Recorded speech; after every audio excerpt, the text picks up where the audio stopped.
Bismillahirrahmanirrahim. Assalamualaikum warahmatullahi wabarakatuh. Perkenalkan, nama saya Istiqamal, perwakilan dari kelompok 5. Adapun teman kelompok saya yaitu Rahmayani Mansyur. Yang saya hormati Ibu Syarifah Halifah sebagai dosen pembimbing mata kuliah evaluasi pembelajaran dan teman-teman sekalian. Baik, yang pertama-tama marilah kita panjatkan kehadirat Allah Subhanahu wa taala, karena atas rahmat dan inayahnya lah sehingga kita sempat melakukan perkuliahan online ini. Dan tak lupa pula kita kirimkan salawat serta salam kepada Nabiullah junjungan kita Muhammad Sallallahu Alaihi Wasallam. Baik, di sini saya akan menjelaskan mengenai pengembangan instrumen evaluasi jenis non-test yaitu angket. Nah, di sini saya akan menjelaskan 5 bagian pokok. Yang pertama yaitu pengertian angket, yang kedua tujuan angket, yang ketiga jenis-jenis angket, yang keempat kelebihan dan kelemahan angket, dan yang kelima yaitu syarat pembuatan angket. Baik, yang pertama pengertian angket.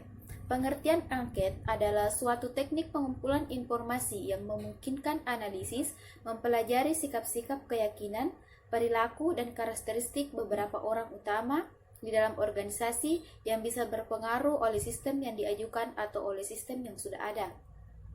Nah, yang kedua yaitu tujuan angket. Nah, tujuan pokok pembuatan angket adalah mendapatkan data yang relevan dengan tujuan penelitian dan mendapatkan data dengan reliabilitas dan validitas yang setinggi mungkin. Nah, berikut ini merupakan fungsi angket, antara lain guna mengumpulkan informasi sebagai bahan dasar dalam rangka penyusunan catatan permanen. Yang kedua, guna menjamin validitas informasi yang diperoleh dengan metode lain. Yang ketiga, pembuatan evaluasi program bimbingan. Dan yang keempat, guna mengambil sampling, sikap atau pendapat dari responden. Nah, selanjutnya jenis-jenis angket. Jenis-jenis angket di sini terbagi menjadi 3. Yang pertama yaitu jenis angket tertutup, yang kedua jenis angket terbuka, dan yang ketiga jenis angket tertutup dan terbuka. Nah, jenis angket pertanyaan tertutup adalah pertanyaan-pertanyaan yang membatasi atau menutup pilihan-pilihan respon yang tersedia bagi responden. Dan pertanyaan terbuka yaitu adalah jenis pertanyaan yang memberikan kesempatan seluas-luasnya kepada responden untuk memberikan jawaban atau tanggapannya.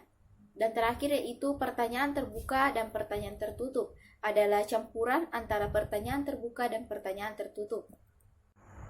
Nah, baik, selanjutnya yaitu kelebihan dan kelemahan metode angket. Nah, kelebihan metode angket yang pertama, tidak membutuhkan kehadiran peneliti. Yang kedua, mampu dibagikan secara bersama-sama kepada seluruh responden. Yang ketiga, waktunya fleksibel tergantung waktu senggang responden.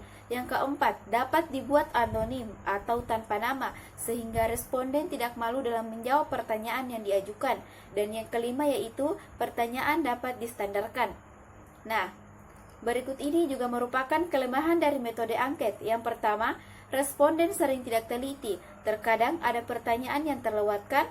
Yang kedua, responden sering tidak jujur meskipun anonim.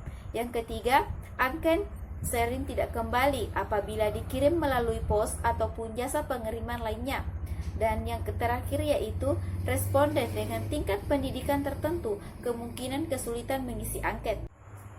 Baik, selanjutnya yaitu syarat pembuatan angket yang baik.